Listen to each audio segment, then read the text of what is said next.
안녕하세요. 저는 62세에 그동안 살면서 정말 많은 일들을 겪었습니다. 남편과 아무것도 없이 결혼해서 먹고 살겠다고 발버둥 치면서 앞만 보며 달려왔습니다.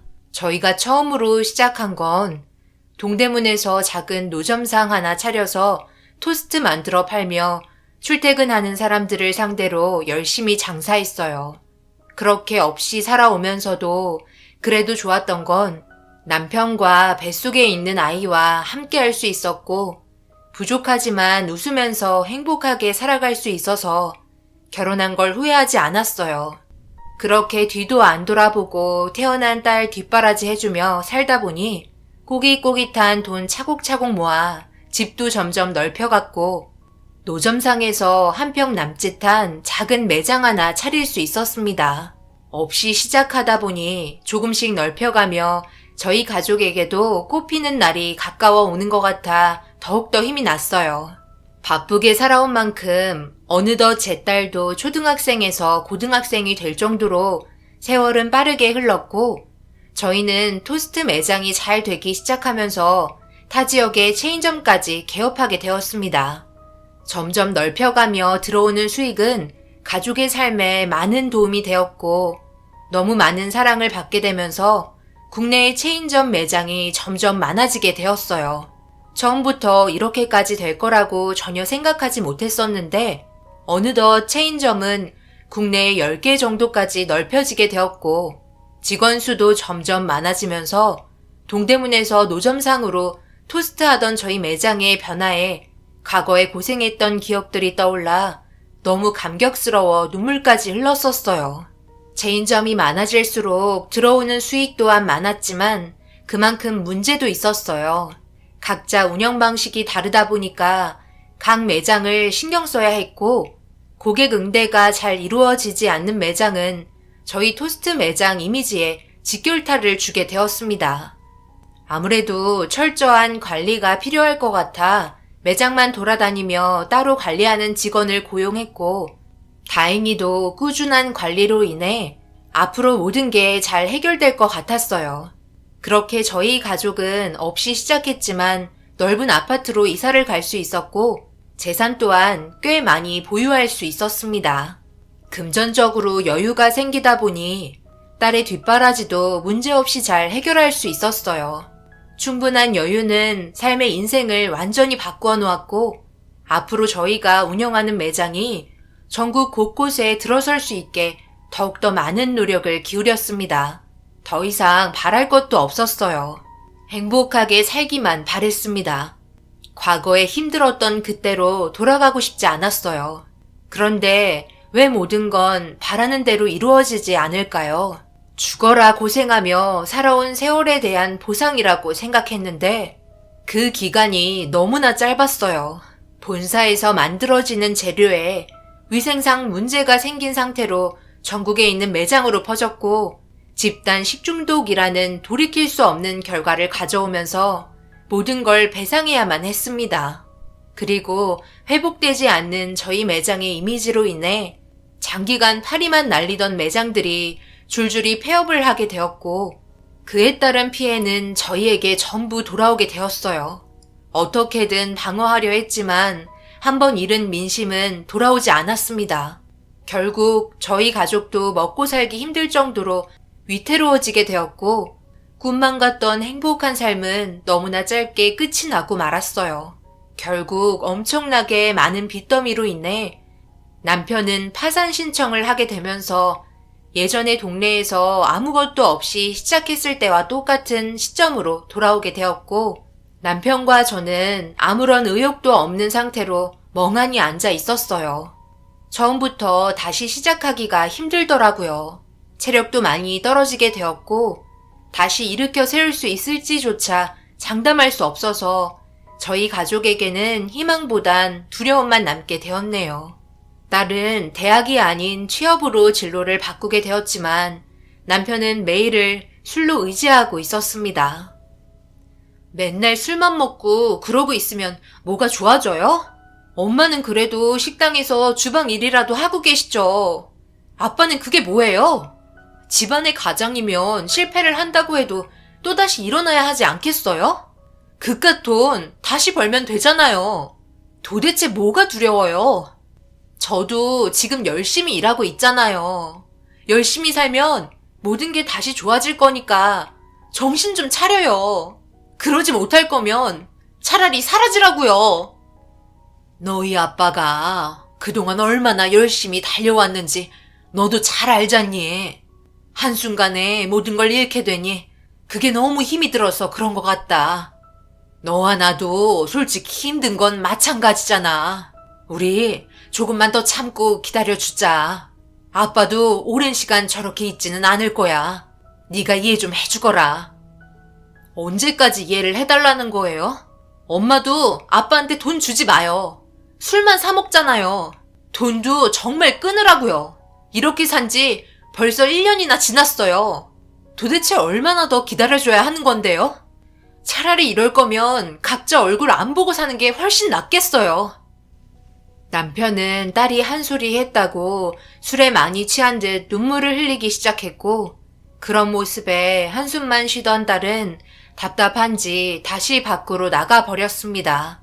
딸의 마음도 이해하고 남편의 마음도 이해합니다. 그렇기 때문에 저라도 열심히 버티고 있어야 언젠가 다시 집안이 일어날 거라 생각했어요. 그렇게 또다시 몇 달의 시간이 흐르는 동안 딸은 한 번도 집에 찾아오지 않았어요.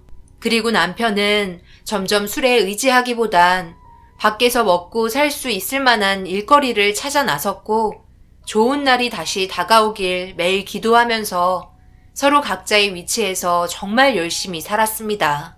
남편은 집에 들어오는 시간이 점점 줄었어요. 하루라도 빨리 모든 걸 바로잡고 싶은 마음과 딸과의 관계도 예전처럼 다시 돌이키고 싶은 마음에 술도 완전히 끊게 되었는데, 한번 틀어진 감정은 쉽게 돌이킬 수 없었는지 딸은 남편의 전화를 받지 않았습니다. 열심히 살아가다 보면 언젠가 딸도 다시 예전처럼 돌아올 거란 걸 알기에 남편은 자신의 위치에서 묵묵히 해야 할 일들만 해왔고, 10년이던 20년이던 시간이 모든 걸 해결해 줄 거라 생각했어요. 당신한테 할 말이 있어. 당분간 우리 떨어져서 지내야 할 것 같아. 이번에 지방 쪽에 일이 잡혀서 아무래도 몇 년은 그곳에서 일을 해야 될 것 같아. 건물 하나 완공되는데 2년 정도 잡고 있더라고. 간간히 쉴 때 올라올 테니까 우리 딸 잘 챙겨주고. 꼭 가야 하는 거야? 그러기까지 할 필요는 없잖아. 몸에 물이라도 오면 어쩌려고 그래. 그러지 말고 그냥 여기에서 할 수 있는 일을 알아보는 게 좋을 것 같은데. 당신이 집안의 가장으로서 열심히 돈을 벌어야 한다는 거 잘 알고 있지만 현실을 봐봐. 우리가 그동안 어떻게 살아왔어? 앞만 보며 쉬지 않고 달려왔잖아. 그러면서 몸은 몸대로 성한 곳 없이 골병이 들었고, 우리 딸과 좋은 추억 하나 만들지 못하고 저렇게 커버렸잖아. 그런데 지금 봐봐. 잘 먹고 잘 살겠다고 발버둥 쳤지만 결국 제자리야. 우리 손에 남는 건 아무것도 없다고. 당신도 잘 알면서 또다시 그렇게 살자고? 나는 그냥 적당히 먹고 살 정도로만 벌면서 앞으로 여유 있게 살았으면 좋겠어. 한 번뿐인 인생 왜 이렇게까지 살아야 했는지 지금 생각해보면 너무 후회돼. 앞으로 우리 살 날보다 세상 떠날 날이 더 가깝게 다가왔잖아. 그동안 충분히 노력했고 더 이상 뒤돌아보려고 하지 않을 거야. 그냥 지금의 삶에 만족하자. 그렇게 하자. 그러니 당신도 이제 모든 걸 내려놓고 우리의 삶을 이제 좀 즐기면서 살자. 내가 이렇게 부탁할게. 하지만 내 간절한 부탁에도 남편은 그렇게 하지 못했어요. 그때의 향수에 빠져나오지 못했고 여유로웠던 삶으로 돌아가고 싶어 했습니다. 결국 서로의 의견은 조율되지 않은 상태로 남편은 자주 연락하겠다며 쉬는 날도 얼굴 보러 올라온다고 약속을 하고 떠났어요. 그렇게 전화가 올 때면 잘 지내고 있는지 서로의 안부를 물으면서 매일 불안한 마음을 가지며 살고 있었는데 언제부턴가 남편에게 연락이 닿질 않더라고요. 아무리 늦어도 자기 전에는 꼭 한 번은 연락이 왔었는데 갑자기 연락이 끊기니 남편에 대한 걱정은 점점 더 커지게 되었고 일하는 곳도 알지 못한 상태라 두려운 마음은 쉽게 가라앉지 않았어요. 그렇게 하루가 지나고 일주일이 지나고 불안한 마음에 딸에게도 남편에 대한 소식을 알려주었고 딸은 그새 못 참고 돈 좀 모였다고 술 마시는 거 아니냐며 별일 아닐 거라고 얘기했지만 제가 볼 때는 전혀 그렇게 느껴지지 않았어요. 그런데 그 기간이 한 달이 넘어가게 되니 딸도 문제가 생긴 것 같다는 느낌을 받았는지 평소에 표현도 안 하던 딸이 불안해하면서 집으로 찾아왔습니다. 실종 신고는 했어요? 갑자기 이렇게 연락이 안 될 일은 없을 텐데. 앞으로 저희가 해야 될 일은 뭐예요? 당연히 실종 신고는 했지. 경찰서에서는 연락할 때까지 기다리라는 말밖에 없네. 문제는 너희 아빠가 쓰는 돈이 없잖아. 카드도 없어서 핸드폰밖에 없는데 핸드폰마저 꺼져 있으니 어떻게 할 수가 있겠어. 그래서 알아보는데 시간이 오래 걸린다고 그러네. 그렇게 남편의 연락을 목 빠지게 기다리는 것밖에는 저희가 할 수 있는 일은 없었어요.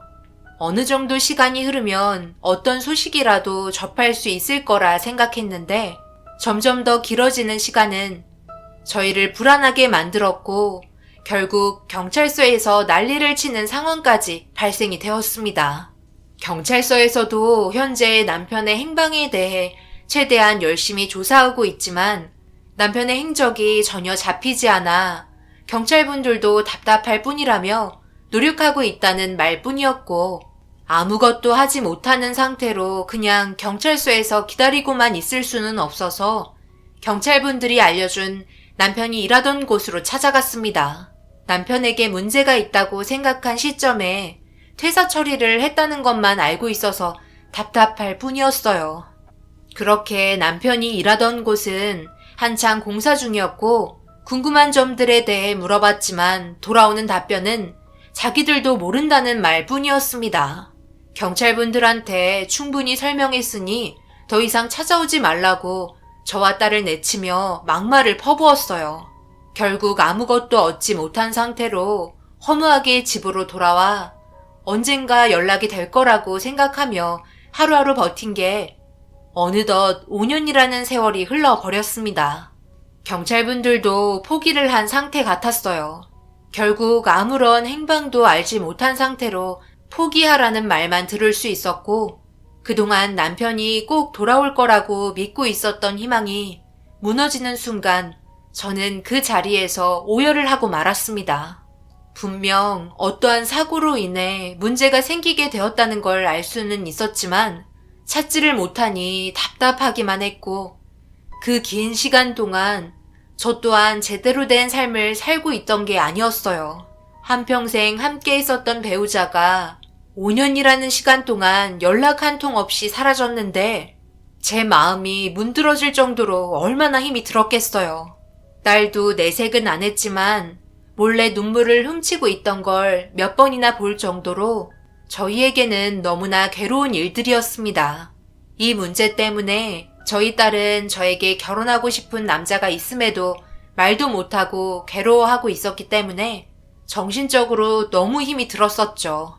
결국 언젠가 돌아오겠다는 희망만 가지고 있는 상태로 포기할 수밖에 없었습니다.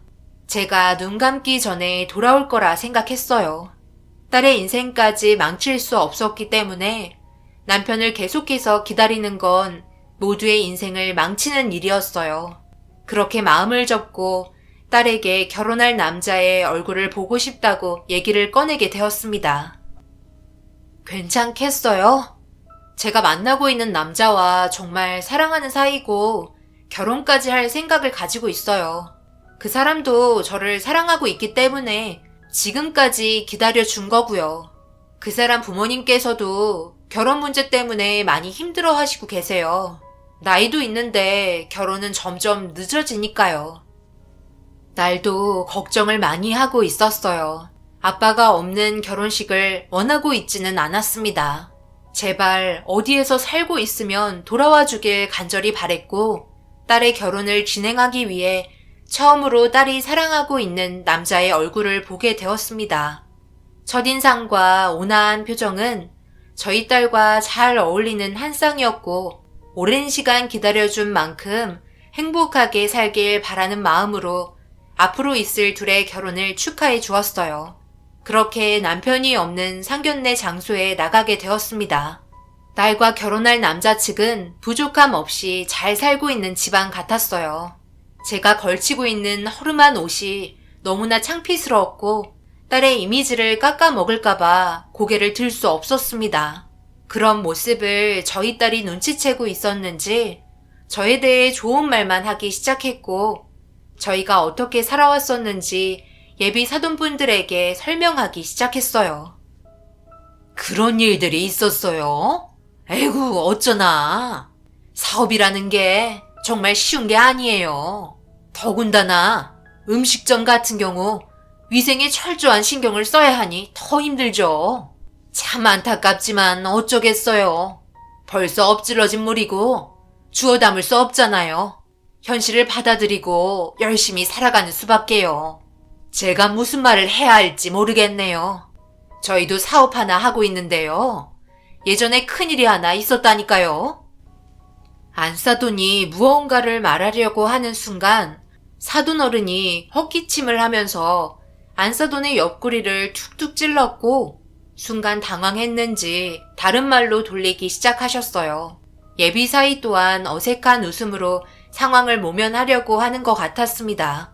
아무래도 별로 얘기하고 싶지 않은 일들을 안사돈이 아무 생각 없이 꺼내려 하자 사돈 어른이 그만하라고 신호를 준 것 같았어요. 그렇게 한참 동안 이런저런 대화를 하면서 궁금한 점이 생기기 시작했고 부유한 집안이 왜 가진 게 없는 저희 집안과 결혼을 하려고 하는지 물어봤어요. 갑작스러운 질문에 당황했는지 서로의 얼굴만 쳐다보고 있었고 안사돈이 급하게 먼저 말을 꺼냈습니다. 그야 우리 아들이 새아가를 어찌나 좋아하고 있던지 저희가 차마 결혼을 반대할 수 없을 정도로 결혼에 대해 확고하게 얘기하길래 저희도 받아들일 수밖에 없었어요. 그리고 어찌나 말하는 것도 똑 부러지던지 그동안 살면서 바르게 커온 것 같아 결혼 허락해 주었네요. 가진 게 뭐가 중요해요. 사람 템데미가 중요한 거지. 많이 가지고 있는 사람들일수록 돈보다 사람을 중요하게 생각해요. 사람 하나 잘못 들어오면 집안 풍비박산 나는 거 잘 알고 계시죠? 그런 거 주위에서 많이 봤잖아요. 그래서 저는 우리 아들이 인성 바르고 참한 여자 데려오길 바랬는데 그동안 바르게 살아온 게 느껴질 만큼 착한 여자를 데려와서 저희 남편과 상의 후 결혼 허락하게 되었어요. 원래 가진 게 많은 사람들일수록 이기적인 부면이 많거든요. 무슨 말인지 어느 정도 아시겠죠? 안사돈의 말이 너무 고마웠어요. 저희 딸을 너무 좋게 봐주고 계셨고 앞으로 행복하게 살아갈 것 같아 안심이 되었습니다. 이런 분위기를 남편이 함께 하지 못해 너무 가슴이 아팠지만 그래도 저는 최선을 다했고 딸도 마찬가지로 최선을 다했어요. 그만큼 더 이상 결혼을 미룰 수 없었습니다. 드디어 딸과 예비 사이는 그토록 바라던 결혼식 당일 서로 밝은 얼굴로 인사를 주고받으며 저희 결혼식을 축하해 주려고 많은 사람들이 한자리에 모이기 시작했어요. 남편의 빈자리가 너무나 크게 느껴지는 자리였지만 그래도 행복한 날인 만큼 밝게 웃으며 결혼식을 진행했습니다. 어느 정도 사람들이 다 도착했는지 결혼식을 진행하겠다는 안내 방송이 나오면서 저도 급하게 자리에 앉아 결혼식을 준비했어요. 온갖 고생은 다하며 살아왔던 저희 딸이 좋은 남자 만나 행복하게 잘 살길 바라는 마음으로 결혼식 전에 간절히 기도했고 노래가 결혼식장 안에 울려 퍼지기 시작했습니다. 모두가 한 곳을 집중하게 되었어요. 보통 신랑이 먼저 들어오고 신부가 자기 아빠의 손을 잡고 걸어오는 게 대부분이지만 예비 신랑과 저희 딸은 서로 의논을 했는지 같이 들어오는 걸로 합의를 봤습니다. 그렇게 함께 들어오면서 많은 사람들의 축하를 받으며 결혼식은 진행이 되었고 그 모습을 보는데 어찌나 아름답던지 저도 모르게 눈에서 눈물이 멈추지 않았어요. 괜히 딸과 눈이라도 마주치면 결혼식 도중 딸마저 눈물이 흘러버릴까봐 고개를 돌렸고 다행히 딸은 눈물을 흘리지 않았습니다. 그렇게 결혼식이 한창 진행이 되고 있는데 예비 신랑이 이벤트를 준비했는지 둘의 결혼을 축하해 주려고 축가를 불러주는 사람들이 앞으로 나왔고 점점 분위기는 무르익어 갔어요. 그런데 축가를 불러주던 사람들이 몸을 돌려 예비 신랑과 딸이 걸어왔던 곳을 손으로 가리켰고 그곳에 시선이 집중이 되는 순간 엄청난 일이 벌어지고 말았습니다. 그곳에서 남편이 모습을 드러냈습니다. 5년 만에 보인 모습은 너무나 충격적이었고 어떻게 된 일인지 너무나 당황스럽기도 하면서 살아왔다는 이유 하나만으로 그 자리에서 털썩 주저앉아 오열을 하고 말았어요. 딸도 자기 아빠의 모습을 보고 엄청 놀란 듯 그 자리에서 움직이지 못한 채 눈물을 흘렸어요. 너무나 달라진 남편의 모습은 도저히 믿을 수가 없었습니다. 남편이 휠체어를 타고 있었는데 무언가 모습이 별로 좋아 보이지는 않았어요. 그리고 예비 신랑이 남편에게 다가가 휠체어를 대신해서 끌어줬고 예비 사위와 남편이 서로 마주한 순간 상상도 못했던 진실이 밝혀지고 말았습니다. 제 옆자리에 남편을 앉혀주더니 그 순간 메인홀에서 영상이 흘러나왔어요. 그리고 그 영상은 충격적이게도 남편이 사돈 어른을 대신해 몸을 날려 구해준 모습이었습니다. 남편이 지나가고 있는데 사돈 어른이 누군가와 통화를 하면서 땅을 쳐다보고 있었고 뒤에서 오는 트럭을 미처 발견하지 못하고 대형 사고가 나려고 하는 그 순간 남편이 뛰어들었던 거예요. 그리고 장면이 넘어가면서 병원에서 치료를 받고 있었습니다. 심각한 상태로 진행이 되고 있는 모습을 보고 있으려니 너무 힘이 들었어요. 하지만 모든 진실이 담겨있는 영상들을 꼭 봐야만 했습니다. 5년이라는 시간의 세월을 모두 담아둔 것 같았고 남편은 자신의 이름조차 알지 못했어요. 하지만 시간이 흐르면서 사돈 어른의 목숨을 구해준 남편이 기억을 되찾기 시작했고 어느 정도 몸을 회복시키려고 재활치료에 더욱더 힘을 썼습니다. 영상에 나온 사돈 어른은 무릎을 꿇으며 자신의 잘못을 얘기하기 시작했어요. 저희 가족에게 알리기가 너무나 두려웠고 그래서 VIP 병실에 남편을 숨겼다며 몸이 회복이 될 때까지 모든 걸 지원해주고 정상이 되었을 때 다시 제자리에 돌려놓고 싶었지만 교통사고로 인한 장애는 더 이상 좋아질 수 없다는 결과에 죄송하다며 괴로운 눈물을 보여주고 있었습니다. 거기에 더해 더 충격인 건 남편이 사고가 나기 전부터 저희 딸과 예비 사이는 서로 만나고 있던 사이라는 걸 알게 된 순간 이 사실이 밝혀지면 자기 아들이 사랑하는 여자와 헤어지게 될 거라는 결말에 섣불리 모든 진실을 말하기가 힘들었다는 충격적인 말들을 꺼내 놓았어요. 진심을 다해 사과를 하는 모습과 최선을 다했지만 정상으로 돌려주지 못해 죄송하다며 영상 속 사돈 어른은 오열을 하고 있었어요. 그리고 저에게 천천히 걸어온 사돈 어른은 5년의 시간 동안 자신이 한 행동에 대해 너무나 큰 죄책감을 느끼고 있었고 그동안 말하지 않고 숨기고 있었던 사실은 전부 법적으로 처벌을 받겠다는 말을 꺼냈습니다. 저는 믿을 수 없는 상황들에 너무나 당황스러워 아무 말도 하지 못했어요. 모든 걸 공개적으로 자신의 행동에 대해 잘못했다고 사과를 하고 있는데 제가 거기에다 침을 뱉을 수는 없잖아요. 사돈 어른이 무릎을 꿇고 용서를 빌자 예비 사이마저 다가와 무릎을 꿇었습니다. 그리고 하는 말이 제 딸과 헤어지는 게 너무나 괴로울 것 같아 내린 결정이었다며 용서를 빌기 시작했어요. 그런데 그 순간 남편이 휠체어에서 천천히 일어나 쩔뚝거리며 걷더니 사돈어른 앞에 털썩 주저앉으며 엎드려 있는 몸을 일으켜 세워줬습니다. 남편은 저에게 사돈어른이 아니었다면 자기는 이 세상 사람이 아니었다는 말과 함께 자기가 아무것도 하지 못하는 장애를 가지고 가족들 곁에 돌아가 더 안 좋은 환경과 절망만 안겨주는 삶을 주고 싶지 않아 자기도 같이 동의한 부분이라고 사돈어른의 편을 들어주었어요. 남편은 불행한 모습으로 저희에게 보여주고 싶지 않아서 내린 결정이니 이 일을 더 이상 크게 만들지 않길 바라고 있었습니다.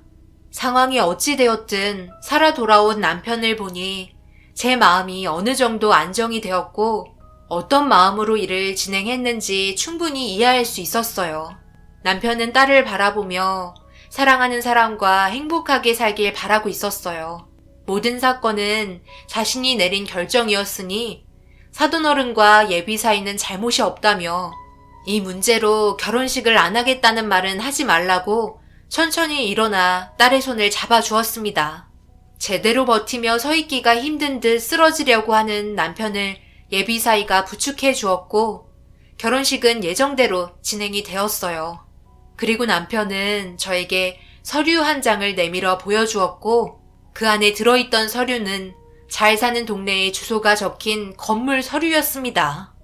남편의 이름으로 되어 있었고 남편의 입에서는 그 건물이 80억 정도 되는 건물이라며 사돈어른이 자신의 목숨을 구해준 보상으로 준 거라며 앞으로 그곳에서 같이 살면 된다고 웃으면서 얘기하고 있었어요. 남편의 몸이 성치 않은데 웃음이 나오냐고 화를 냈습니다. 당신은 사랑하는 딸의 인생이 불행했으면 좋겠소? 좋은 사람들이고 나를 이렇게까지 회복시켜준 사람들이야. 내가 무슨 보상을 바라고 그 사람을 구하겠다고 뛰어든 것도 아니고 자신의 목숨을 구해줬다고 재산의 일부분을 준다는 게 쉬운 일이라고 생각하진 않지. 저 사람들의 마음은 진심이야. 내가 한 행동에 대해 정말 고마워하고 있다고. 내가 만약 그때 그냥 사돈어른이 사고 날 것 같은 걸 알면서도 지나쳤다면 사돈댁의 인생은 어떻게 되었을까? 우리처럼 모든 게 주저앉았을 거야. 나는 그 사람을 구하기 위해 뛰어들었고 나의 행동에 감사함을 표현한 것뿐이야. 그냥 고맙다고 떠나거나 내가 어떻게 되든 말든 치료도 해주지 않고 무시했다면 나 또한 이 세상 사람이 아니었어. 저 사람들은 진짜니까 우리 딸 믿고 맡겨도 돼. 너무 늦게 와서 미안하고 앞으로 우리 아무 생각하지 말고 행복하게 지냈으면 좋겠어. 남편의 표정은 행복해 보였어요. 그리고 사돈분들과 예비 사이를 보고 있는데 정말 진심으로 저희 딸을 진심으로 받아주고 있었습니다. 남편의 결정이 사돈댁의 집안을 살린 건 맞지만 한편으로는 저희 남편이 가진 장애가 저에겐 너무나 마음이 아프네요. 지금 현재 남편은 꾸준하게 재활 치료받으며 지내고 있어요. 사돈댁의 지원을 받으며 부족하지 않게 생활하고는 있습니다. 저희 딸도 사위와 행복하게 지내며 잘 지내는 모습을 보니 사돈어른과 남편이 내린 결정이 어쩌면 잘한 거라고 생각이 들기도 하네요. 그렇게 흘러가지 않았다면 저희 집안은 더욱더 안 좋은 길로 걸어가고 있었겠죠. 앞으로 더 이상 바라지 않아요. 이대로 행복하게 살았으면 좋겠어요. 가족의 소중함을 절실하게 느끼는 순간이었고 눈 감는 그 순간까지 좋은 기억만 간직하려 합니다. 감사합니다.